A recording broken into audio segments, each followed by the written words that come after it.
पेशावर में मदरसे अंदर धमाके के नतीजे में 8 ॼणा शहीद थी विया आहिनि। किताबी ॿारनि समेत 100 खां वधीक ज़ख़्मी थी पिया।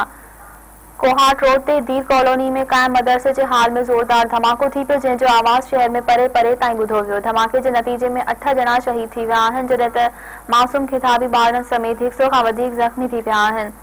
धमाके में शहीद थी वियलनि जा मरण ज़ख़्मियुनि खे लेडी रीडिंग अस्पताल, हयात मेडिकल सेंटर ऐं ॿियनि अस्पतालुनि ॾांहुं मुंतक़िल कया विया, जिते केतिरनि ई ज़ख़्मियुनि जी हालत गणती जोगी ॿुधाई पई वञे।